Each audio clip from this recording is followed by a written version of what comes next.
All right, y'all. Now it is time.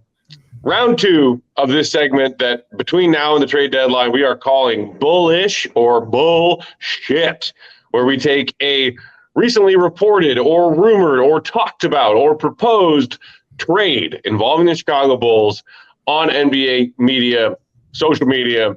People are talking about it. We give our opinions on whether or not we are believing of the trade being feasible and good for the Bulls, aka bullish, or don't like the trade for the Bulls or think it's complete nonsense altogether, aka bullshit. This one tonight comes to us from a few different sources, gentlemen.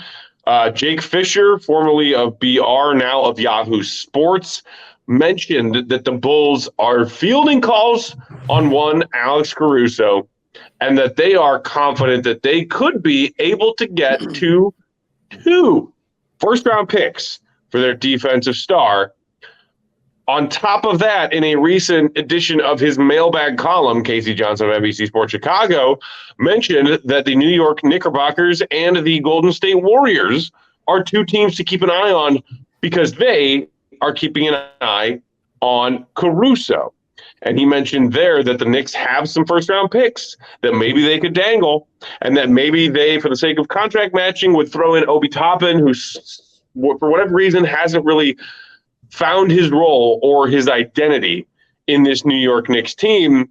So for the purposes of this exercise, we are calling that this idea of a trade where the Bulls sent Alex Caruso to the New York Knicks, and in return, the Bulls receive Obi Toppin, the Knicks 2023 first-round pick, and the 2023 first-round pick that they have owed to them by the Dallas Mavericks that has light protections on it. Actually, I believe it was top 10 protected, if I'm not mistaken.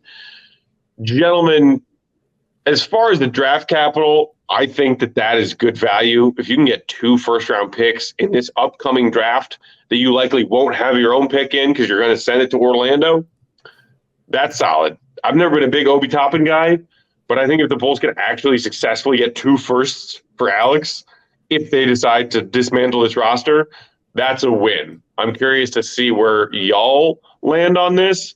I'm not saying I love the idea of trading Caruso, but if they decide to trade him, I'd say that that's pretty good value. Will, what about you? Agree from a draft capital standpoint. I mean, you're looking at basically two picks around 20 right now. The Knicks are in 7th place. The Mavs are in 6th. Yeah, it's hard to see them, either team, like really making a jump. I guess the Mavs have a little bit more upside. And when I say Mavs, I just mean because the Mavs pick coming from the Knicks pick coming from the Mavs. So that will obviously depend on where they land. I think it's lottery protected. But for me, it's more about what direction do you want to go? What kind of team do you want to be? And the idea of like trading Caruso just for Obi Toppin and some picks, I don't think that necessarily makes sense. At a certain point, you have to look at the value and say, like, this is more value than Caruso is worth. But like, if the Bulls want to be good, I think they probably want to keep Caruso here. I think I lean towards more roster shakeup. Not super high on Obi Toppin. Wasn't when he came out of the draft. Like a lot of people were talking about him over Patrick Williams at 4. But, I mean, he is a young player. I think he's like 24, 25. He's still got some upside.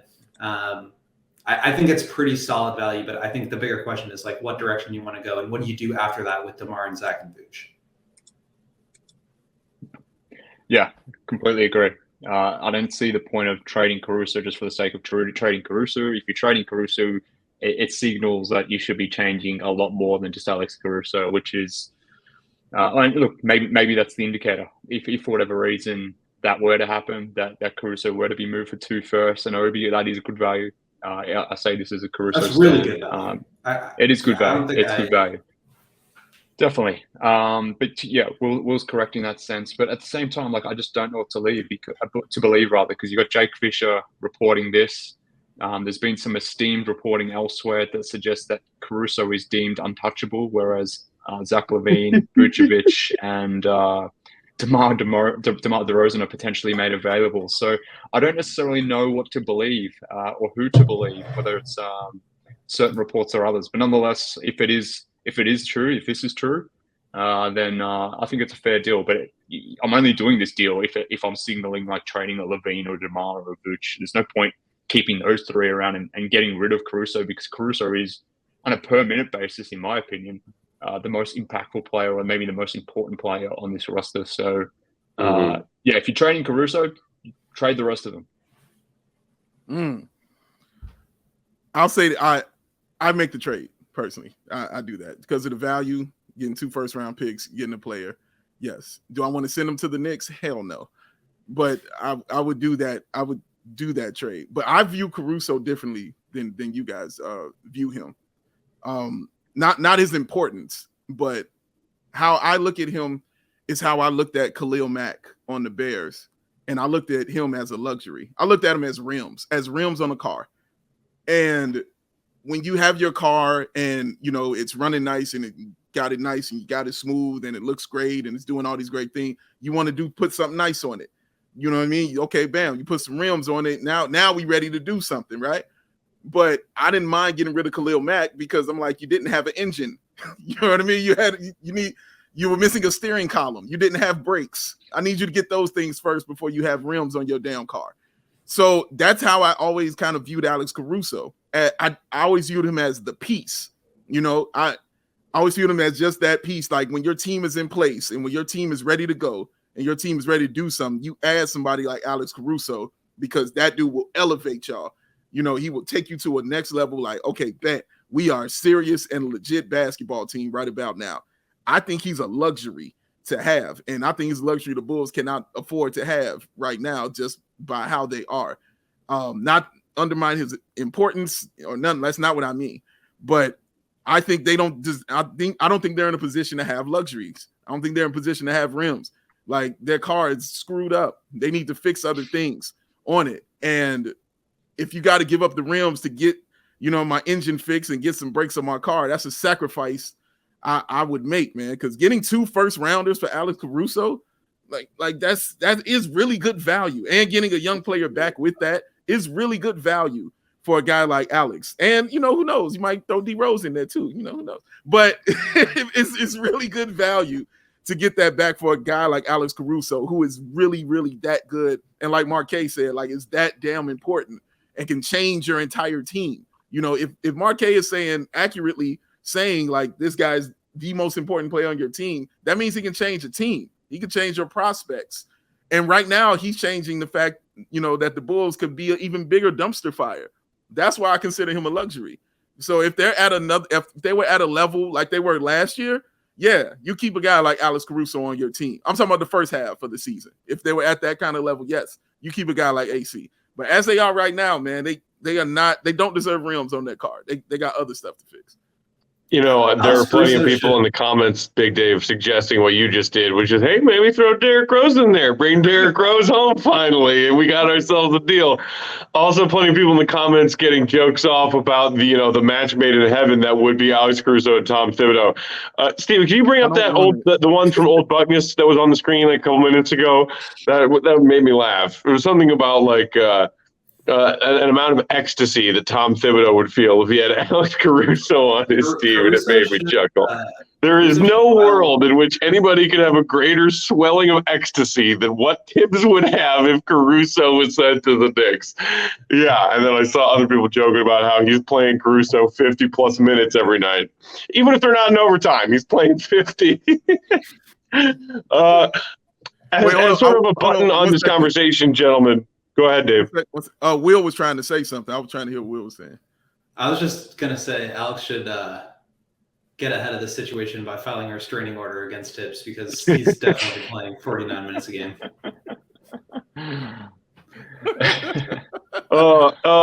The other team that was mentioned in having eyes on Caruso and the Bulls was the Warriors. So quickly before we wrap up, gentlemen, some people have floated this name out as something that the Warriors might use to try and make some roster adjustment for a last-ditch title defense effort in the back half of this season.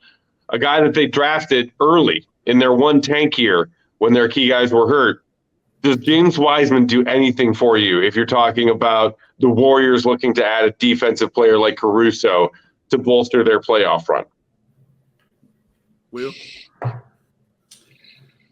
I mean, people want to give number 2 draft pick, who's 20, 21 years old, a long leash. And I think the Warriors, for as good of a developmental team and system as they are not really built to develop and to maximize a player with his skill set. So I think there's some room for growth. He has been extremely bad, like can't catch a basketball, doesn't know where to be, understand like where to go at all on a basketball court. So like he's got a lot of growth to do.